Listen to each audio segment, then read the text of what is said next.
সকল প্রশংসা মহান আল্লাহ তাআলার জন্য, যিনি অত্যন্ত মেহেরবান। মহান আল্লাহ তাআলা এই মহাবিশ্ব সৃষ্টি করেছেন এবং আদম আলাইহি ওয়াসাল্লামের মাধ্যমে এই দুনিয়াতে মানব জীবনের সূচনা করেছেন।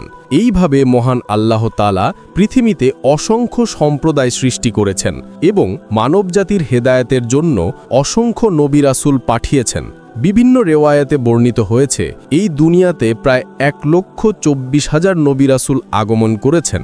এরপর মহান আল্লাহ তাআলা নবী করিম সাল্লাল্লাহু আলাইহি ওয়াসাল্লামকে সর্বশেষ নবী হিসেবে পাঠিয়ে নবুয়তের ধারাকে সমাপ্ত করেছেন। নবী করিম সাল্লাল্লাহু আলাইহি ওয়াসাল্লামের পরে আর কোনো নবী আসবেন না। এইভাবে নবী রাসূলগণ তাদের সম্প্রদায়কে তাওহীদের দাওয়াত দিয়েছেন, কিন্তু এমন 4 জন নবী আছেন যাদেরকে মহান আল্লাহ তাআলা এখনও জীবিত রেখেছেন। এখন প্রশ্ন হচ্ছে, এই 4 জন নবী কারা এবং মহান আল্লাহ তাআলা তাদেরকে কেনই বা জীবিত রেখেছেন? মূল কাহিনী শুরু করার আগে ভিডিওটি লাইক করে চ্যানেলটি সাবস্ক্রাইব করুন। যদি কাহিনীতে কোনো সংশোধনের প্রয়োজন হয় তবে মন্তব্য করতে ভুলবেন না। চলুন শুরু করা যাক। প্রথম নবী যিনি জীবিত রয়েছেন বলে পবিত্র কোরআনে উল্লেখ করা হয়েছে, তিনি হচ্ছেন ঈসা ইবনে মারিয়াম আলাইহি ওয়াসাল্লাম। ঈসা আলাইহি ওয়াসাল্লাম হচ্ছেন মহান আল্লাহ তাআলার একজন অত্যন্ত গুরুত্বপূর্ণ নবী এবং রাসূল। নবী করিম সাল্লাল্লাহু আলাইহি ওয়াসাল্লামের জন্মের প্রায় 600 বছর পূর্বে ঈসা ইবনে মারিয়াম আলাইহি ওয়াসাল্লাম এই পৃথিবীতে আগমন করেছিলেন। বনি ইসরায়েল সম্প্রদায় ঈসা ইবনে মারিয়াম আলাইহি ওয়াসাল্লামকে হত্যা করার ষড়যন্ত্রে লিপ্ত হয়েছিল, কিন্তু মহান আল্লাহ তাআলা তার অশেষ কুদরতে ঈসা ইবনে মারিয়াম আলাইহি ওয়াসাল্লামকে রক্ষা করেছিলেন। মহান আল্লাহ তাআলা তাকে জীবিত অবস্থাতেই আসমানে উঠিয়ে নিয়েছিলেন। পবিত্র কোরআন এবং হাদিসে স্পষ্টভাবে বলা হয়েছে, ঈসা ইবনে মারিয়াম আলাইহি ওয়াসাল্লাম মৃত্যুবরণ করেন নাই, বরং তাকে জীবিত অবস্থায় আসমানে উঠিয়ে নেওয়া হয়েছে এবং ভবিষ্যতে কিয়ামতের নিকটবর্তী সময়ে তিনি আবারও পৃথিবীতে ফিরে আসবেন। পবিত্র কোরআনে মহান আল্লাহ তাআলা বলেন, যখন ঈসা আলাইহি ওয়াসাল্লাম তাদের অবিশ্বাস এবং কুফরি বুঝতে পেরেছিলেন, তখন তিনি বললেন, মহান আল্লাহ তাআলার পথে কে আমার সাহায্যকারী হবে? তখন তার বিশ্বস্ত সাহাবীরা বললেন, আমরা মহান আল্লাহ তাআলার পথে সাহায্যকারী, আমরা আল্লাহ তাআলার প্রতি আনুগত্য প্রকাশ করছি, আপনি সাক্ষী থাকুন, আমরা আত্মসমর্পণকারী। হে আমাদের রব, আমরা আপনার কিতাবের উপর বিশ্বাস স্থাপন করেছি এবং আপনার রাসূলের অনুসরণ করছি, সুতরাং আমাদেরকে সাক্ষ্যদানকারীদের মধ্যে লিখে নিন। এরপর ইহুদিরা ঈসা আলাইহি ওয়াসাল্লামকে হত্যার ষড়যন্ত্র করেছিল, কিন্তু মহান আল্লাহ তাআলা তাকে রক্ষা করেছিলেন। নিশ্চয়ই মহান আল্লাহ তাআলা সর্বোত্তম পরিকল্পনাকারী এবং তিনি সকল চক্রান্তের ঊর্ধ্বে। ইহুদিরা ঈসা আলাইহি ওয়াসাল্লামকে ধোঁকা দিয়ে হত্যা করতে চেয়েছিল, কিন্তু মহান আল্লাহ তাআলা তাদের সকল চক্রান্ত ব্যর্থ করে দিয়েছিলেন। এর মধ্যে সবচেয়ে উল্লেখযোগ্য বিষয় হচ্ছে, মহান আল্লাহ তাআলা ঈসা আলাইহি ওয়াসাল্লামকে সরাসরি আসমানে উঠিয়ে নিয়েছিলেন।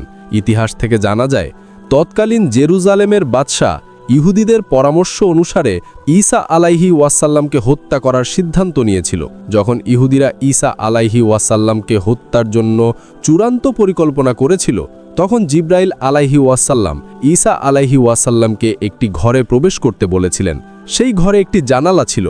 ঈসা আলাইহি ওয়াসাল্লাম যখন ঘরে প্রবেশ করলেন, তখন জিব্রাইল আলাইহি ওয়াসাল্লাম সেই জানালা দিয়ে তাকে আসমানে উঠিয়ে নিলেন এবং ঈসা আলাইহি ওয়াসাল্লামের পরিবর্তে অন্য একজন ব্যক্তির চেহারা ঈসা আলাইহি ওয়াসাল্লামের মতো করে দেওয়া হয়েছিল। ফলে বিভ্রান্ত ইহুদিরা সেই ব্যক্তিকেই গ্রেপ্তার করেছিল এবং তাকে ক্রুশবিদ্ধ করে হত্যা করেছিল। যখন ঈসা আলাইহি ওয়াসাল্লামের মতো দেখতে সেই ব্যক্তিকে ক্রুশবিদ্ধ করে হত্যা করা হচ্ছিল, তখন সেখানে উপস্থিত লোকদের মধ্যে 3 ধরনের মতামত প্রকাশ পেয়েছিল। প্রথম দল বলল, ঈসাই ছিলেন আমাদের খোদা। দ্বিতীয় দল বলল, তিনি ছিলেন আমাদের রবের পুত্র। এবং তৃতীয় দলটি বলল, তিনি মহান আল্লাহ তাআলার বান্দা এবং রাসূল ছিলেন। কিন্তু দুর্ভাগ্যবশত প্রথম 2 দলের লোকের সংখ্যা তৃতীয় দলের চেয়েও অনেক বেশি ছিল। ঈসা আলাইহি ওয়াসাল্লাম যখন নবুয়ত প্রাপ্ত হয়েছিলেন, তখন তিনি বনি ইসরায়েল সম্প্রদায়কে একত্রিত করে বললেন, মহান আল্লাহ তাআলা আমাকে নবী হিসেবে নির্বাচিত করেছেন, আমি তোমাদের সত্যের দিকে আহ্বান করছি। ঈসা আলাইহি ওয়াসাল্লামকে মূলত বনি ইসরায়েল সম্প্রদায়ের কাছেই পাঠানো হয়েছিল। তাওরাত কিতাবে বলা হয়েছিল, মহান আল্লাহ তাআলা এমন একজন নবীকে পাঠাবেন যিনি ইহুদি ধর্মের বিকৃতিকে ধ্বংস করে দেবেন। এই ভয়ে ইহুদিরা ঈসা ইবনে মারিয়াম আলাইহি ওয়াসাল্লামকে হত্যার পরিকল্পনা করেছিল। তারা ভয় পাচ্ছিল যদি ঈসা ইবনে মারিয়াম আলাইহি ওয়াসাল্লাম জীবিত থাকেন তবে তাদের এই বিকৃত ধর্ম ধ্বংস হয়ে যাবে। ঈসা ইবনে মারিয়াম আলাইহি ওয়াসাল্লাম বনি ইসরায়েল সম্প্রদায়কে অবিরতভাবে মহান আল্লাহ তাআলার পথে আহ্বান করছিলেন, কিন্তু সেই হতভাগ্য সম্প্রদায় ঈসা আলাইহি ওয়াসাল্লামের এই আহ্বানে সাড়া না দিয়ে তাকে মিথ্যাবাদী, ভণ্ড এবং প্রতারক বলে আখ্যা দিয়েছিল। তারা ঈসা আলাইহি ওয়াসাল্লামকে নিয়ে ঠাট্টা বিদ্রূপ করতে লাগলো। কিছুদিন পর ঈসা আলাইহি ওয়াসাল্লাম যখন বুঝতে পারলেন এই অবাধ্য সম্প্রদায় কোনোভাবেই তার ডাকে সাড়া দেবে না, এই হতভাগ্য সম্প্রদায় আলোর পথ ছেড়ে অন্ধকারে থাকতেই বেশি পছন্দ করে, একদিন ঈসা আলাইহি ওয়াসাল্লাম সমগ্র বনি ইসরায়েলকে একত্রিত করে বললেন, তোমাদের মধ্যে কি এমন কেউ নেই যে মহান আল্লাহ তাআলার আনুগত্য করে, মহান আল্লাহ তাআলার দ্বীনকে বিশ্বাস করে? ঈসা আলাইহি ওয়াসাল্লামের এই আহ্বানে মাত্র 12 কিংবা 19 জন লোক সাড়া দিয়েছিল। তারা বলল, আমরা মহান আল্লাহ তাআলার আনুগত্য করি, আমরা সাক্ষ্য দিচ্ছি আপনি মহান আল্লাহ তাআলার রাসূল, আমরা আপনার দ্বীনকে গ্রহণ করেছি এবং বিশ্বাস করি, কিয়ামতের দিন আপনি আমাদের জন্য সুপারিশকারী হবেন।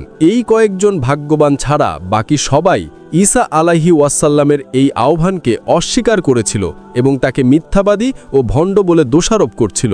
ইহুদিরা তাদের পুরাতন ধর্মেই অটল ছিল। যখন অল্প কয়েকজন মানুষ ঈসা আলাইহি ওয়াসাল্লামের অনুসারী হয়েছিল তখন ইহুদিরা ভয় পেয়েছিল। তারা ভাবল, এইভাবে যদি লোকেরা দলে দলে ঈসা আলাইহি ওয়াসাল্লামের ধর্ম অনুসরণ করতে থাকে তবে আমাদের ধর্ম শেষ হয়ে যাবে। এরপর তারা ষড়যন্ত্র করতে লাগল কিভাবে ঈসা আলাইহি ওয়াসাল্লামকে দ্বীনের প্রচার থেকে বিরত রাখা যায়। যখন ইহুদিরা কোনোভাবেই ঈসা আলাইহি ওয়াসাল্লামকে থামাতে পারল না তখন তারা ঈসা আলাইহি ওয়াসাল্লামকে হত্যার সিদ্ধান্ত নিল। জেরুজালেমের শাসক হেরোদ ঈসা আলাইহি ওয়াসাল্লামকে গ্রেপ্তার করতে চাইল।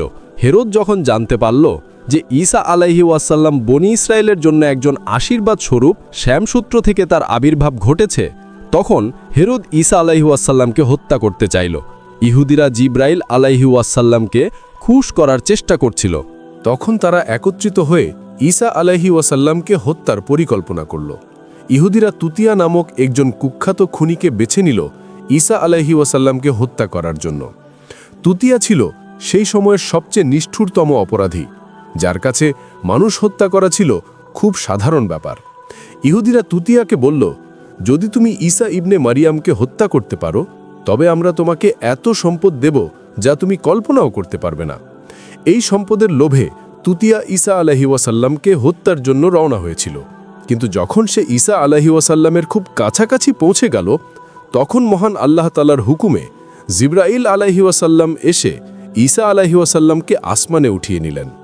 যখন ঈসা আলাইহি ওয়াসাল্লামকে আসমানে উঠানো হলো সেখানে তিনি তার মা মারিয়াম আলাইহি ওয়াসাল্লামের সঙ্গে সাক্ষাৎ করেছিলেন। মারিয়াম আলাইহি ওয়াসাল্লাম তার সন্তানকে জড়িয়ে ধরে কান্নাকাটি করছিলেন। ঈসা আলাইহি ওয়াসাল্লাম মারিয়াম আলাইহি ওয়াসাল্লামকে সান্ত্বনা দিয়ে বললেন, হে আমার মা, কিয়ামতের দিন আমরা আবারও সাক্ষাৎ করব। ঈসা আলাইহি ওয়াসাল্লামকে যখন আসমানে উঠিয়ে নেওয়া হয়েছিল তখন তার বয়স ছিল মাত্র 33 বছর। অন্যদিকে ইহুদিরা তুতিয়ার জন্য অপেক্ষা করছিল। তারা প্রায় নিশ্চিত ছিল যে তুতিয়া ঈসা আলাইহি ওয়াসাল্লামকে হত্যা করতে সক্ষম হবে। কিন্তু অনেক সময় অতিবাহিত হওয়ার পরও যখন তুতিয়া ফিরে এলো না তখন ইহুদিরা ধৈর্য হারিয়ে ঈসা আলাইহি ওয়াসাল্লামের বাড়ির উদ্দেশ্যে রওনা দিল। সেখানে তারা এমন একজন ব্যক্তিকে দেখল যার চেহারা ঈসা আলাইহি ওয়াসাল্লামের মতোই ছিল। ইহুদিরা সেই ব্যক্তিকে ধরে হত্যা করে ফেলল। কিন্তু পরে তারা বুঝতে পেরেছিল ওই ব্যক্তি ঈসা আলাইহি ওয়াসাল্লাম নয়, বরং ওটাই ছিল তুতিয়া। এই ঘটনায় সমস্ত ইহুদিরা বিভ্রান্ত হয়ে পড়েছিল এবং তারা দুই দলে বিভক্ত হয়ে যুদ্ধ শুরু করেছিল। এই যুদ্ধে অনেক ইহুদি নিহত হয়েছিল। পবিত্র কুরআনে মহান আল্লাহ তাআলা বলেন, অতঃপর তারা দাবি করেছিল যে তারা ঈসা আলাইহি ওয়াসাল্লামকে হত্যা করেছে, কিন্তু বাস্তবে তারা তাকে হত্যা করেনি, ক্রুশবিদ্ধ করেনি, বরং মহান আল্লাহ তাআলা কাউকে তাদের জন্য ঈসার মতো করে দিয়েছিলেন। নিশ্চিত যারা এ বিষয়ে মতবিরোধ করে তারা সন্দেহে পতিত হয়েছে এবং প্রকৃত জ্ঞান থেকে বঞ্চিত। তারা কেবল অনুমানের অনুসরণ করে। বস্তুত মহান আল্লাহ তাআলা ঈসাকে আসমানে উঠিয়ে নিয়েছেন। তিনি নিহত হন নাই, মহান আল্লাহ তাআলা সর্বশক্তিমান এবং প্রজ্ঞাময়। সূরা আন-নিসা আয়াত 157 থেকে 158। নবী করিম সাল্লাল্লাহু আলাইহি ওয়াসাল্লাম বলেছেন, ঈসা আলাইহি ওয়াসাল্লাম কিয়ামতের আগে পৃথিবীতে ফিরে আসবেন। তিনি ইসলামী বিধান অনুসারে জীবন পরিচালনা করবেন, দাজ্জালকে হত্যা করে দাজ্জালের ফিতনা ধ্বংস করবেন এবং আল্লাহ তাআলার দ্বীন প্রতিষ্ঠা করবেন। ঈসা আলাইহি ওয়াসাল্লামের মৃত্যুর পর তাকে জান্নাতুল বাকিতে দাফন করা হবে। যারা বিশ্বাস করে ঈসা আলাইহি ওয়াসাল্লাম নিহত হয়েছেন অথবা ক্রুশবিদ্ধ হয়েছেন, তাদেরকে ইসলাম থেকে বের করে দেওয়া হয়েছে এবং তারা কুফরির পথে পা বাড়িয়েছে। ঈসা ইবনে মারিয়াম আলাইহি ওয়াসাল্লামকে মাসিহা বলা হয় দুইটি কারণে। এক, তিনি পৃথিবীতে ভ্রমণ করতেন এবং দুই, তিনি হাত বুলিয়ে রোগ এবং ক্ষতিকর প্রভাব দূর করতে পারতেন। ইব্রানি ভাষায় ঈসা আলাইহি ওয়াসাল্লামের নাম ছিল ইশু বা ইয়াসু। পবিত্র কুরআনে ঈসা আলাইহি ওয়াসাল্লামের জীবনী এবং তার শিক্ষার বিস্তারিত বিবরণ রয়েছে, যা ঐতিহাসিক সত্যের সাক্ষ্য বহন করে। মারিয়াম আলাইহি ওয়াসাল্লাম ছিলেন একজন অত্যন্ত পবিত্র এবং সম্মানিত মহিলা। মারিয়াম আলাইহি ওয়াসাল্লামের মায়ের নাম ছিল হান্না। তিনি মারিয়াম আলাইহি ওয়াসাল্লামকে মহান আল্লাহ তাআলার জন্য উৎসর্গ করেছিলেন। মারিয়াম আলাইহি ওয়াসাল্লাম বাইতুল মুকাদ্দাসের একটি বিশেষ কক্ষে দিন-রাত ইবাদতে মগ্ন থাকতেন। একদিন তিনি একজন অপরিচিত পুরুষকে দেখে ভীত হয়ে পড়েছিলেন এবং মহান আল্লাহ তাআলার কাছে আশ্রয় প্রার্থনা করেছিলেন। কিন্তু সেই ব্যক্তি বললেন, হে সম্মানিত মহিলা, আপনি ভয় পাবেন না, আমি একজন ফেরেশতা, মহান আল্লাহ তাআলা আমাকে পাঠিয়েছেন। এরপর জিব্রাইল আলাইহি ওয়াসাল্লাম মারিয়াম আলাইহি ওয়াসাল্লামকে একটি পবিত্র ও বরকতময় পুত্রের সুসংবাদ দিয়েছিলেন। কিন্তু এই সংবাদে মারিয়াম আলাইহি ওয়াসাল্লাম আরও বেশি আতঙ্কিত হয়ে বললেন, আমাকে কোনো পুরুষ এখনও স্পর্শ করেনি, আমি কিভাবে সন্তান ধারণ করব? জিব্রাইল আলাইহি ওয়াসাল্লাম তখন বললেন, মহান আল্লাহ তাআলা আপনাকে একটি বরকতময় পুত্রের জন্য নির্বাচন করেছেন। তার অসীম কুদরতে আপনি পুরুষের স্পর্শ ছাড়াই সন্তান ধারণ করবেন। এরপর মারিয়াম আলাইহি ওয়াসাল্লাম বাইতুল মুকাদ্দাস থেকে প্রায় 3 মাইল দূরে একটি নির্জন স্থানে চলে গিয়েছিলেন। সেখানে মহান আল্লাহ তাআলা তার জন্য বিশেষ ব্যবস্থা করেছিলেন। মহান আল্লাহ তাআলা সেই শুষ্ক এবং জনমানবহীন স্থানে পানির ঝর্ণা এবং ফলবান বৃক্ষ সৃষ্টি করেছিলেন, যাতে মারিয়াম আলাইহি ওয়াসাল্লাম সেখানে নিরাপদে অবস্থান করতে পারেন এবং সেখানেই ঈসা আলাইহি ওয়াসাল্লামের জন্ম হয়েছিল। এই শিশুর জন্মের পর মারিয়াম আলাইহি ওয়াসাল্লাম চিন্তিত হয়ে পড়েছিলেন, এটা ভেবে যে সমাজের লোকেরা যখন এই শিশুর পিতার পরিচয় জানতে চাইবে তখন তিনি কি উত্তর দিবেন।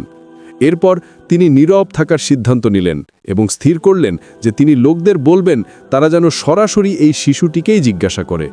যখন তিনি এই শিশুটিকে নিয়ে লোকালয় ফিরে এলেন, তখন লোকেরা মারিয়াম আলাইহি ওয়াসাল্লামকে বলল, হে মারিয়াম, তুমি তো পবিত্র এক পরিবারের সন্তান, কিন্তু এই শিশুর পিতাকে? তখন মারিয়াম আলাইহি ওয়াসাল্লাম বললেন, আপনারা বরং এই শিশুটিকেই জিজ্ঞাসা করুন, এই শিশুর পিতাকে। এমন সময় মহান আল্লাহ তাআলার অলৌকিক ক্ষমতায় সেই নবজাতক শিশু কথা বলতে শুরু করল। শিশুটি বলল, সে মহান আল্লাহর বান্দা, মহান আল্লাহ তাআলা তাকে নবী হিসেবে পাঠিয়েছেন এবং তাকে কিতাব দান করবেন। এই অলৌকিক ঘটনা সত্ত্বেও বেশিরভাগ ইহুদি ঈসা আলাইহি ওয়াসাল্লাম এবং তার মা মারিয়াম আলাইহি ওয়াসাল্লামকে জঘন্য অপবাদ দিতে শুরু করেছিল। পরবর্তীতে ঈসা আলাইহি ওয়াসাল্লাম বড় হয়ে মহান আল্লাহ তাআলার পক্ষ থেকে নবুয়ত লাভ করেছিলেন এবং মানুষকে সত্যের পথে আহ্বান করেছিলেন। কিন্তু অধিকাংশ ইহুদি তার দাওয়াতকে প্রত্যাখ্যান করেছিল এবং তার বিরুদ্ধে ষড়যন্ত্র করেছিল। শেষ পর্যন্ত মহান আল্লাহ তাআলা তাকে আসমানে উঠিয়ে নিয়েছিলেন, ফলে ইহুদিরা তাকে হত্যা করতে সক্ষম হয়নি। এবার আমরা আলোচনা করব এমন একজন নবীর ব্যাপারে যাকে মহান আল্লাহ তাআলা দীর্ঘ জীবন দান করেছেন। তিনি হলেন খিজির আলাইহি ওয়াসাল্লাম। কিয়ামতের পূর্বে যখন দাজ্জাল আত্মপ্রকাশ করবে এবং সারা দুনিয়াতে ফিতনা ছড়িয়ে দেবে, তখন খিজির আলাইহি ওয়াসাল্লামও আত্মপ্রকাশ করবেন। সেই কঠিন সময়ে খিজির আলাইহি ওয়াসাল্লাম মানুষকে আল্লাহ তাআলার দ্বীনের পথে আহ্বান করবেন, তাওহীদ অর্থাৎ মহান আল্লাহ তাআলার একত্ববাদের বার্তা প্রচার করবেন। নবী করিম সাল্লাল্লাহু আলাইহি ওয়াসাল্লাম থেকে বর্ণিত, তিনি বলেন, খিজির আলাইহি ওয়াসাল্লামের পিতা একজন বাদশাহ ছিলেন। খিজির আলাইহি ওয়াসাল্লামের পিতা খিজির আলাইহি ওয়াসাল্লামকে বাদশাহী দান করতে চেয়েছিলেন, কিন্তু খিজির আলাইহি ওয়াসাল্লাম দুনিয়ার বাদশাহী গ্রহণ করেন নাই। খিজির আলাইহি ওয়াসাল্লাম তার পিতাকে বললেন, এই দুনিয়ার বাদশাহী আমি নিতে চাই না। এরপর খিজির আলাইহি ওয়াসাল্লাম তার রাজকীয় জীবন এবং বাদশাহী ছেড়ে জঙ্গলে চলে গিয়েছিলেন। তিনি জঙ্গলের এমন নির্জন স্থানে বসবাস করতেন যাতে কেউ তাকে খুঁজে না পায়। এরপর খিজির আলাইহি ওয়াসাল্লাম একাগ্র চিত্তে মহান আল্লাহ তাআলার ইবাদতে মগ্ন হয়েছিলেন। একদিন তিনি একটি জীবন্ত পানির ঝর্ণার সন্ধান পেয়েছিলেন। সেই পানি পান করার মাধ্যমে তিনি দীর্ঘ জীবন লাভ করেছিলেন। খিজির আলাইহি ওয়াসাল্লামের এই দীর্ঘজীবন লাভ করার ঘটনাটি বিভিন্ন কিতাবে বর্ণিত হয়েছে। আনাস রাদিয়াল্লাহু তাআলা আনহু থেকে বর্ণিত একটি রেওয়ায়েতে বলা হয়েছে, যখন নবী করিম সাল্লাল্লাহু আলাইহি ওয়াসাল্লাম ইন্তেকাল করেছিলেন, তখন একজন বৃদ্ধ ব্যক্তি সকলকে অতিক্রম করে নবী করিম সাল্লাল্লাহু আলাইহি ওয়াসাল্লামের পবিত্র দেহের কাছে এসে দাঁড়িয়েছিলেন। তিনি কান্না সহকারে কিছুক্ষণ দোয়া পড়ে চলে গেলেন। তিনি চলে যাওয়ার পর সাহাবায়ে কেরাম জানতে চেয়েছিলেন এই ব্যক্তি কে ছিলেন। তখন আলী রাদিয়াল্লাহু তাআলা আনহু বললেন, আমি তাকে চিনি, ইনি হচ্ছেন খিজির আলাইহি ওয়াসাল্লাম। খিজির আলাইহি ওয়াসাল্লাম মহান আল্লাহ তাআলার হুকুমে বিপদগ্রস্ত মানুষকে সাহায্য করেন, তাদের সংশোধন করেন এবং আল্লাহ তাআলার হুকুম অনুসারে জীবনযাপন করার শিক্ষা দেন। তিনি অত্যন্ত পুণ্যবান এবং পরহেজগার ব্যক্তি। কিছু রেওয়ায়েতে উল্লেখ করা হয়েছে খিজির আলাইহি ওয়াসাল্লামের ইতিহাস বাদশাহ জুলকরনাইনের সঙ্গেও জড়িত। ইবনে আব্বাস রাদিয়াল্লাহু তাআলা আনহু থেকে বর্ণিত, খিজির আলাইহি ওয়াসাল্লাম সরাসরি আদম আলাইহি ওয়াসাল্লামের সন্তান ছিলেন। মহান আল্লাহ তাআলা তাকে দীর্ঘ আয়ু দান করেছেন, এমনকি তিনি শেষ জামানায় দাজ্জালের যুগে আত্মপ্রকাশ করবেন। আবার কিছু রেওয়ায়েতে বলা হয়েছে খিজির আলাইহি ওয়াসাল্লামের ডাক নাম হচ্ছে আবুল আব্বাস। তার প্রকৃত নাম হচ্ছে বিলিয়া, যা সিরিয়ানি ভাষার শব্দ। এই শব্দের আরবি অর্থ হচ্ছে আহম্মদ। খিজির হচ্ছে তার উপাধি। কথিত আছে খিজির আলাইহি ওয়াসাল্লাম নবী করিম সাল্লাল্লাহু আলাইহি ওয়াসাল্লামের সঙ্গে সাক্ষাৎ করেছিলেন, তাই তিনি সাহাবীদের মর্যাদাও লাভ করেছেন। আদম আলাইহি ওয়াসাল্লামের ওফাতের সময় তিনি তার সন্তানদের ওসিয়ত করে বলেছিলেন, আমার দেহ একটি গুহায় সংরক্ষিত থাকবে। যখন তোমরা এই অঞ্চল থেকে চলে যাবে, তখন আমার দেহটাকে শাম দেশে নিয়ে যাবে এবং সেখানেই দাফন করবে। এই রেওয়ায়েতে আরও উল্লেখ করা হয়েছে আদম আলাইহি ওয়াসাল্লাম দাফন কার্য সম্পন্ন হওয়ার পর খিজির আলাইহি ওয়াসাল্লাম দীর্ঘ আয়ুর অধিকারী হয়েছিলেন।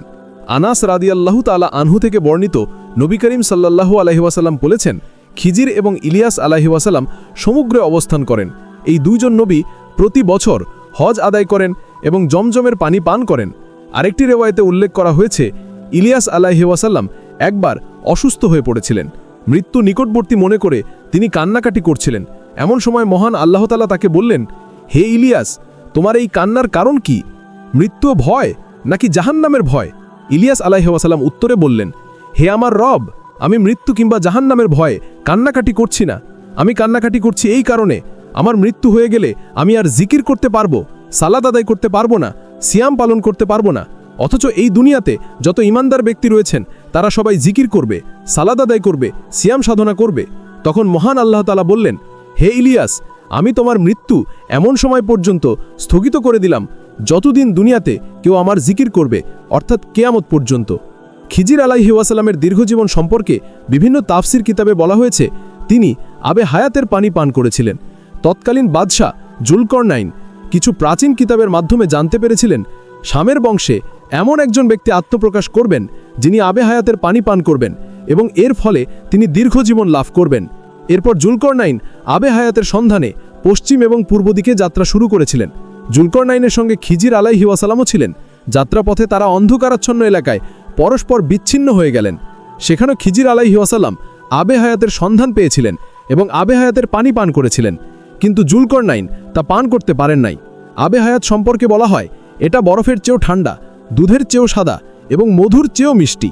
তবে এই আবে হায়াত সম্পর্কে ওলামায়ে কেরামের মধ্যে মতভেদ রয়েছে। বেশিরভাগ আলেম এটাকে কিচ্ছা কাহিনী হিসেবে গণ্য করে থাকেন, কারণ পবিত্র কোরআন বা সহিহ হাদিসে আবে হায়াত সম্পর্কে কিছুই বলা হয়নি। খিজির আলাইহি ওয়াসাল্লাম এমন একজন নবী যাকে পবিত্র কোরআনে মহান আল্লাহ তাআলার বান্দা হিসেবে উল্লেখ করা হয়েছে। বিভিন্ন ইসলামিক এবং অন ইসলামিক বর্ণনায় তাকে মহান আল্লাহ তাআলার ওলি, গোলাম বা ফেরেস্তা হিসেবেও আখ্যায়িত করা হয়েছে। কিছু ইসলামী পণ্ডিত যেমন ইবনে আরবি তাকে একজন ফেরেস্তা বা আধ্যাত্মিক পৃষ্ঠপোষক হিসেবে বিবেচনা করেন। অন্যদিকে ইমাম কুরতুবী রাহিমাতুল্লাহ মনে করেন খিজির আলাইহি ওয়াসাল্লাম একজন নবী ছিলেন, তবে ইসলামী স্কলারগণ তাকে সাধারণভাবে মহান আল্লাহ তাআলার বিশেষ জ্ঞানপ্রাপ্ত একজন নেক বান্দা হিসেবে স্বীকার করেছেন। একদিন মুসা আলাইহি ওয়াসাল্লাম বনি ইসরায়েলের এক সমাবেশে ভাষণ দিচ্ছিলেন। তখন তাকে প্রশ্ন করা হয়েছিল, এই দুনিয়াতে সবচেয়ে বেশি জ্ঞানী কে? দুনিয়াতে সবচেয়ে জ্ঞানী ব্যক্তি কে? মুসা আলাইহি ওয়াসাল্লাম উত্তর দিলেন, আমি বর্তমান সময়ে সবচেয়ে জ্ঞানী ব্যক্তি। কিন্তু এই উত্তর মহান আল্লাহ তাআলার পছন্দ হয়নি। তিনি মুসা আলাইহি ওয়াসাল্লামকে সতর্ক করে বললেন, হে মুসা, তোমার চেয়েও বেশি জ্ঞানী আমার একজন বান্দা রয়েছেন, যিনি দুইটি নদীর মিলনস্থলে অবস্থান করছেন। মুসা আলাইহি ওয়াসাল্লাম বললেন, হে আমার রব, আমি তাকে দেখতে চাই। মহান আল্লাহ তাআলা বললেন, তুমি একটি মাছ নিয়ে ঝুড়িতে রেখে যাত্রা করো। যেখানে মাছটি হারিয়ে যাবে সেখানেই তুমি তার সাক্ষাৎ পাবে। মুসা আলাইহি ওয়াসাল্লাম তার সঙ্গী ইউসা বিন নুন আলাইহি ওয়াসাল্লামকে সঙ্গে নিয়ে যাত্রা শুরু করলেন। তারা দুটি নদীর সংযোগস্থলে পৌঁছে বিশ্রাম নিলেন। তখন ঝুড়ি থেকে মাছটি নদীতে লাফিয়ে পড়ল। পরের দিন সকালে তারা আবারও যাত্রা শুরু করলেন। দুপুরবেলায় মুসা আলাইহি ওয়াসাল্লাম ইউসা আলাইহি ওয়াসাল্লামকে খাবার সংগ্রহ করতে বললেন। খাবার খাওয়া শেষ হলে মুসা আলাইহি ওয়াসাল্লাম মাছের ব্যাপারে জিজ্ঞাসা করলে ইউসা আলাইহি ওয়াসাল্লাম বললেন, আমরা যখন সেই পাথরের কাছে বিশ্রাম নিচ্ছিলাম তখন সেই মাছ নদীতে লাফিয়ে পড়েছিল। সেটা আপনাকে বলা উচিত ছিল, কিন্তু শয়তান আমাকে ভুলিয়ে দিয়েছে। মুসা আলাইহি ওয়াসাল্লাম উত্তেজিত হয়ে বললেন, আমরা তো সেই স্থানের উদ্দেশ্যেই বের হয়েছিলাম। এরপর তারা তাদের পথ চিহ্ন ধরে ফিরে গেলেন।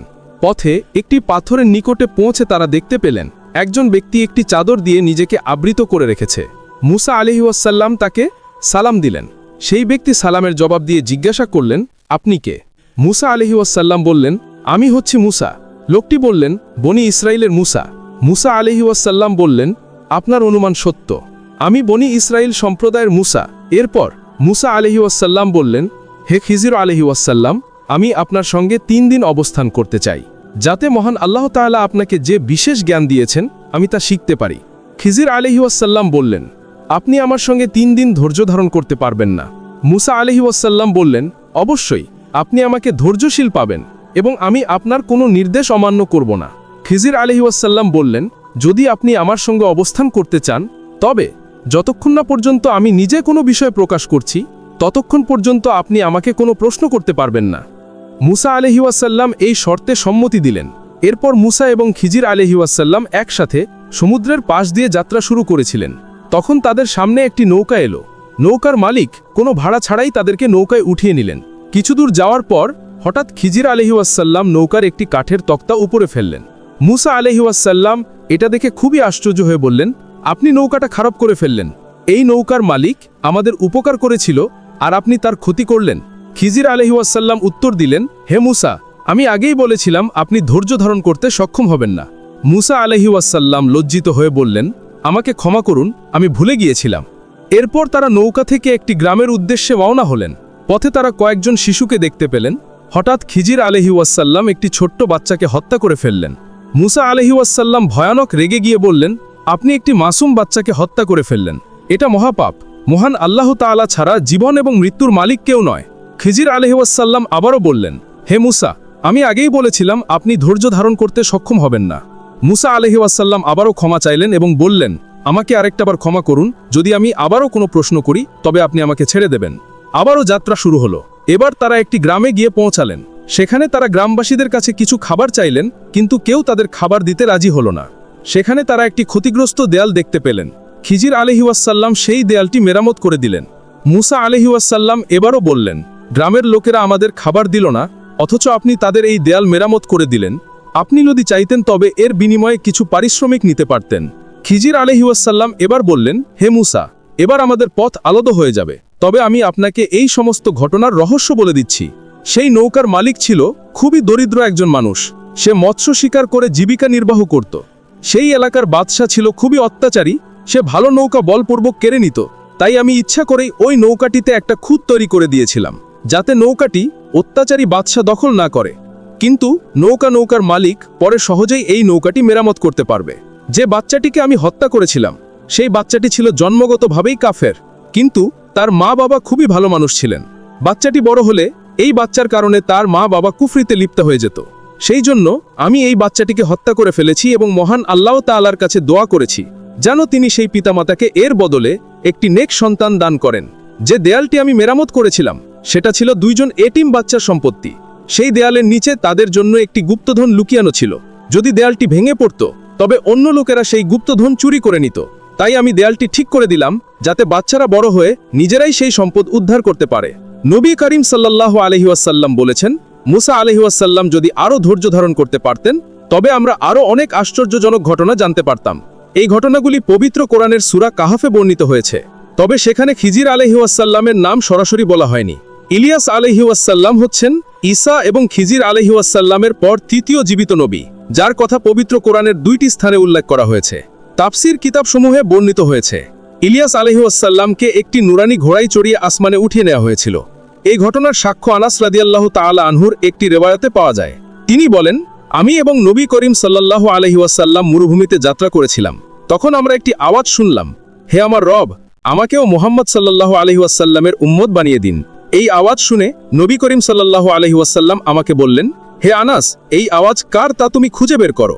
আনাস রাদিয়াল্লাহু তাআলা আনহু বলেন, যখন আমি পাহাড়ের ভিতরে গেলাম তখন দেখলাম একজন সাদা পোশাক পরিহিত বৃদ্ধ মহান আল্লাহ তাআলার ইবাদতে মশগুল রয়েছেন। তিনি আমাকে দেখে বললেন, হে আল্লাহ তাআলার বান্দা, তুমি কি মুহাম্মদ সাল্লাল্লাহু আলাইহি ওয়াসাল্লামের সাহাবী? আমি বললাম, আপনার অনুমান সত্য, আমি তারই সাহাবী। তখন সে বৃদ্ধ বললেন, আমার সালাম মুহাম্মদ সাল্লাল্লাহু আলাইহি ওয়াসাল্লামকে পৌঁছে দিও এবং তাকে বলবে ইলিয়াস আলাইহি ওয়াসাল্লাম আপনার সঙ্গে সাক্ষাৎ করতে চান। আমি ফিরে এসে নবী করিম সাল্লাল্লাহু আলাইহি ওয়াসাল্লামকে ইলিয়াস আলাইহি ওয়াসাল্লামের বার্তা পেশ করেছিলাম। এরপর নবী করিম সাল্লাল্লাহু আলাইহি ওয়াসাল্লাম সাল্লাল্লাহু আলাইহি সাল্লাম আমাকে তার সঙ্গে নিলেন এবং ইলিয়াস আলাইহিস সালামের সঙ্গে দেখা করার জন্য রওনা হলেন। যখন নবী করিম সাল্লাল্লাহু আলাইহি সাল্লাম ইলিয়াস আলাইহিস সালামের নিকটে পৌঁছে গেলেন, তখন আমি কিছুটা দূরে দাঁড়িয়েছিলাম। নবী করিম সাল্লাল্লাহু আলাইহি সাল্লাম এবং ইলিয়াস আলাইহিস সালামের মধ্যে বেশ কিছুক্ষণ কথাবার্তা হয়েছিল। এই সময়ে আসমান থেকে খাবার নাজিল করা হয়েছিল। নবী করিম সাল্লাল্লাহু আলাইহি সাল্লাম এই সময়ে আমাকেও ডাক দিলেন এবং আমরা একসঙ্গে খাবার খেয়েছিলাম। খাবার খাওয়া শেষ হলে আমি দেখলাম একটি নুরানি ঘোড়া আসমান থেকে মাটিতে নেমে আসলো এবং ইলিয়াস আলাইহিস সালাম সেই ঘোড়ায় আরোহণ করে আসমানে চলে গেলেন। পবিত্র কোরআনে ইলিয়াস আলাইহিস সালামের কথা বলা হয়েছে।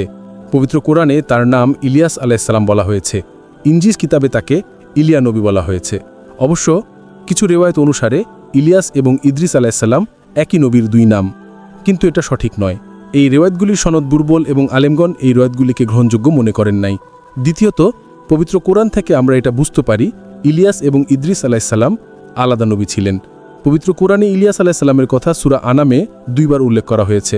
কিছু রিওয়ায়াত অনুসারে তিনি হারুন আলাইহিস সালামের বংশধর ছিলেন।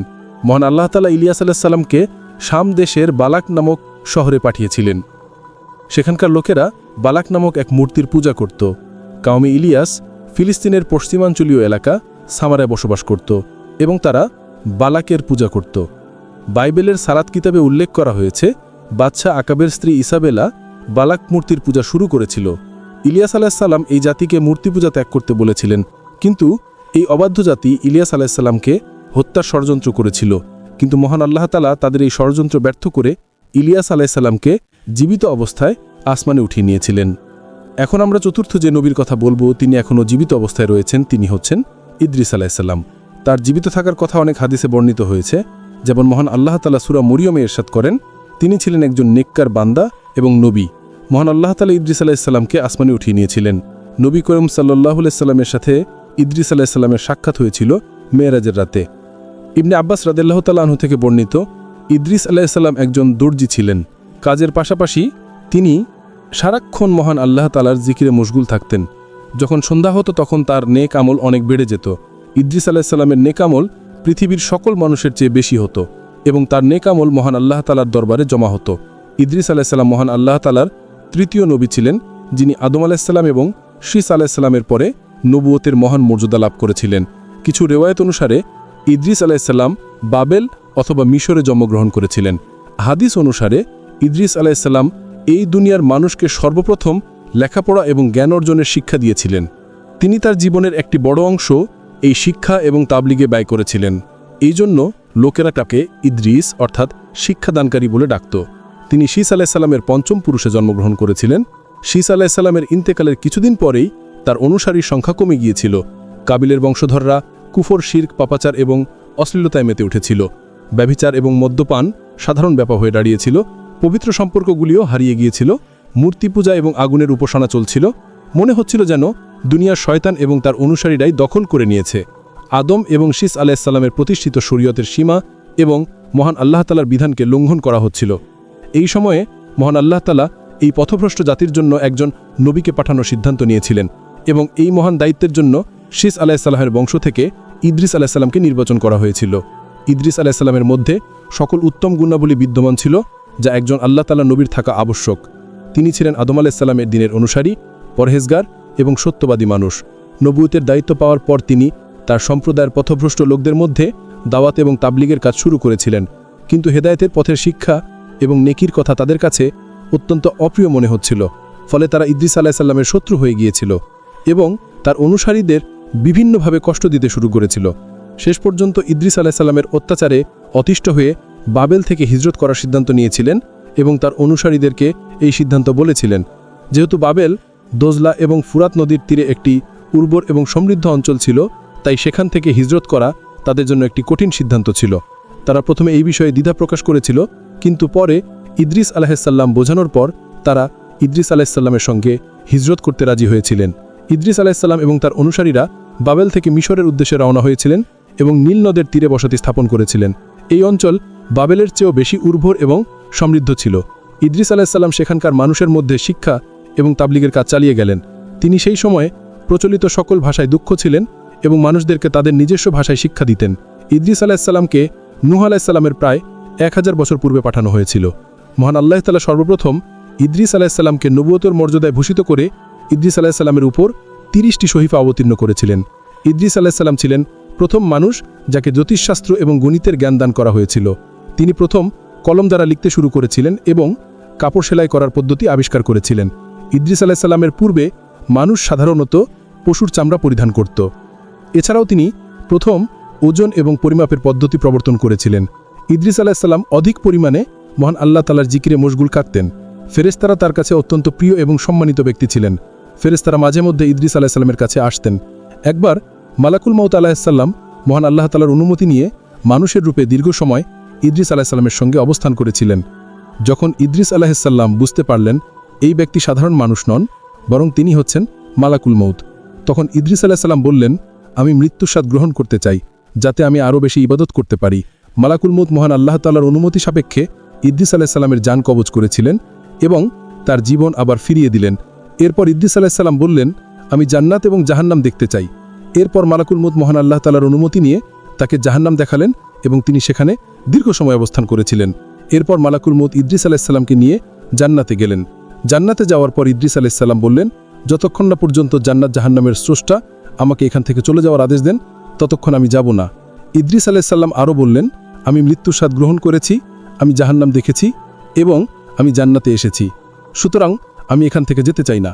ফেরেশতারা মহান আল্লাহ তাআলার হুকুমে সিদ্ধান্ত নিলেন ইদ্রিস আলাইহিস সালাম ষষ্ঠ আসমানে অবস্থান করবেন এবং ফেরেশতাদের সঙ্গে ইবাদত করবেন।